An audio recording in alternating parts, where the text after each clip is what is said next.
Bismillahirrahmanirrahim. Assalamualaikum warahmatullahi wabarakatuh. Di sini saya akan mempresentasikan hasil analisis saya dari beberapa jurnal untuk memenuhi tugas jaringan komputer 2 ya dari Bapak Hena. Oke, judul yang saya bawa di sini adalah sistem otomasi pupuk hidroponik ya. Oke, sebelum melanjutkan presentasi, saya akan memperkenalkan diri saya dulu. Untuk nama saya Aldi dengan NIM 232101280, kelas Teknik Informatika, kelas 23 F. Untuk mata kuliah yaitu jaringan komputer 2 ya. Langsung next.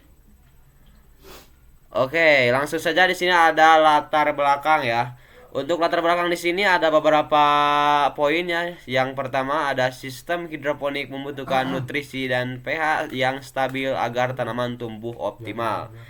Yang kedua ada pemberian pupuk secara manual sering tidak akurat dan memakan waktu. Dan yang ketiga ada sistem otomasi pupuk hidroponik memanfaatkan sensor TDS atau pH dan microcontroller berbasis IoT untuk mengatur nutrisi secara otomatis. Dan yang keempat atau yang terakhir, penelitian terbaru menunjukkan IoT dapat meningkatkan efisiensi pemberian nutrisi hingga 90% dan mengurangi kesalahan dosis. Oke, lanjut ke slide selanjutnya. Di sini ada masalah yang harus diselesaikan ya. Untuk masalah yang harus diselesaikan ada 3 masalah ya. Yang pertama menjaga kadar nutrisi atau TDS supaya tetap stabil. Untuk yang kedua mengontrol pH larutan agar sesuai kebutuhan tanaman.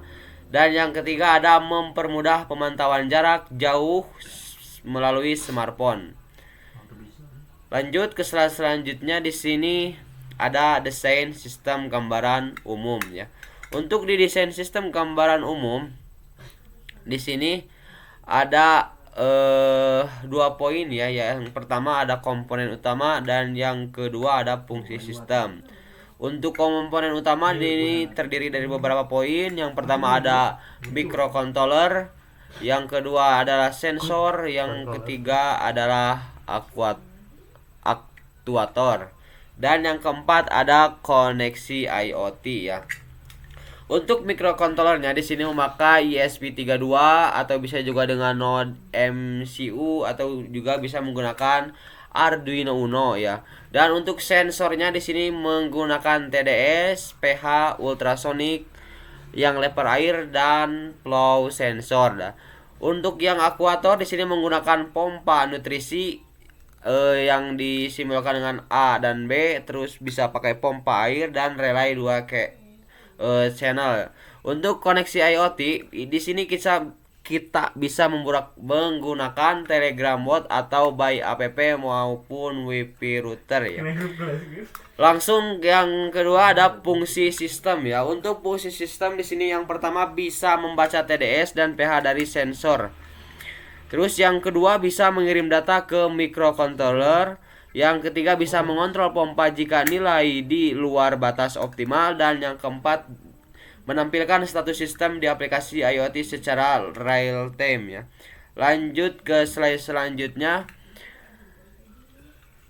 Analisis dan penutup ya. Di sini analisis saya dari jurnal yang saya ambil dan penutupnya.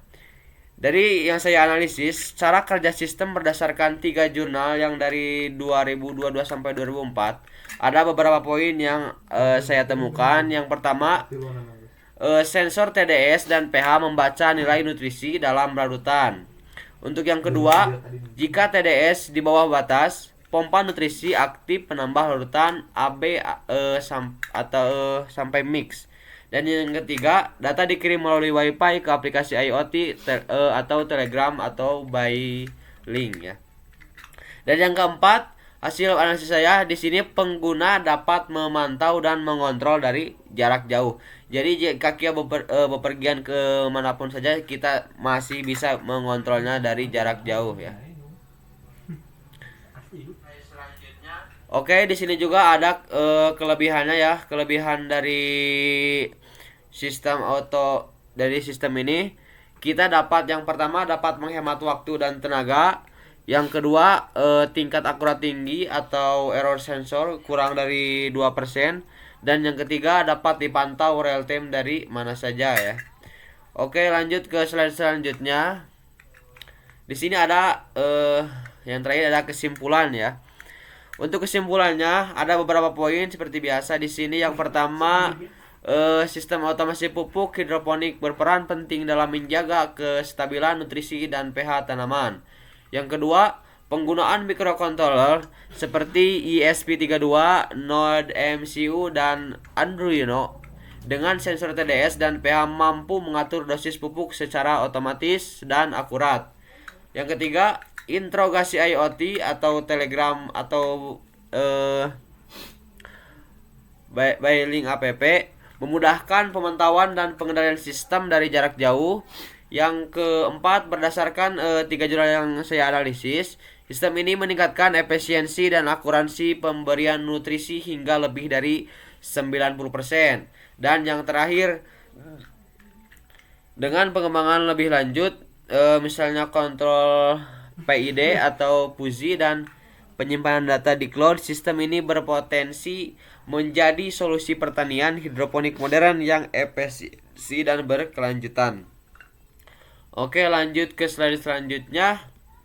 Nah, di sini saya akan memberitahu hasil analisis saya. Hasilnya dari mana? Ya, dari jurnal yang 3 ini.